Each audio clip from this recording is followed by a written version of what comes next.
Hi friends, இப்போ பாகா கல்யாணம் பார்க்க போகிறோம். ஆகா கல்யாணத்தில் அழகி பார்க்குற வேலை இருக்கே, அழகி கிளவியோடு சேர்ந்துருச்சு அப்படிங்கிற மாதிரி ஆயிடுச்சு. ஒன்றும் இல்லைங்க, அதாவது கோடீஸ்வரி பாட்டியை தான் சொன்னேன். கோடீஸ்வரி ஃப்ரெண்ட் ஃப்ரெண்டாகிறத பார்த்தோன்னே என்ன மகா ஐஷு பொசசிவ்னஸ் பொங்குது போல அப்படிங்கிற மாதிரி ஆயிடுச்சு.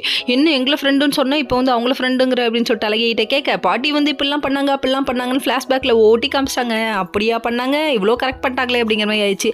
அதுக்கப்புறம் என்ன சொல்கிறாங்கன்னா, ஐஷு தனியாக உட்காந்துருக்காங்க. அப்போ கோடீஸ்வரி போய் கேட்க, எனக்கு கௌதம் மேலே தான் சந்தேகமாக இருக்குது, பல நாள் பல சந்தேகமாக இருக்குமான்னு சொல்லி கேட்க, இந்த டைமில் நெகட்டிவ் தாட் அதிகமாக வருமா, அதை ஓரமாக வச்சு நீ கண்டிப்பாக ரிலாக்ஸ் ஆகுமா அப்படிங்கிற மாதிரி. உண்மைதாங்க, கன்சிவாக இருக்கும்போது அந்த பொண்ணுங்க அனுபவிக்கிற வேதனை இருக்கே, ஒரு பக்கம் இப்படி இருக்குமோ ஒரு பக்கம் அப்படி இருக்குமோ, நல்ல இமேஜினேஷன் அப்படியே கண்ணுக்குள்ளே ஓடும் பாரு, ஐயோ கொடூரம்ப்பா அதெல்லாம் அனுபவிக்கிறது அப்படிங்கிற மாதிரி ஆச்சு. அதுக்கப்புறம் இதெல்லாம் ஒரு பக்கம் இருக்க, இன்னொரு பக்கம் வந்துட்டு அந்த குழந்தை பார்க்குற வேலை இருக்கே, திடீர்னு ஆம்புலன்ஸ்க்கு ஃபோன் பண்ணி வர வச்சிருச்சுங்க. யாருக்குப்பா உடம்பு சரியில்லைன்னு சொல்லி கேள்வி கேட்டால் கௌதமுக்குன்னு சொல்லிட்டாங்க. ஏமா ஆம்புலன்ஸில் இப்படிலாம் விளையாடக்கூடாமா அப்படின்னு சொல்லிட்டாங்க.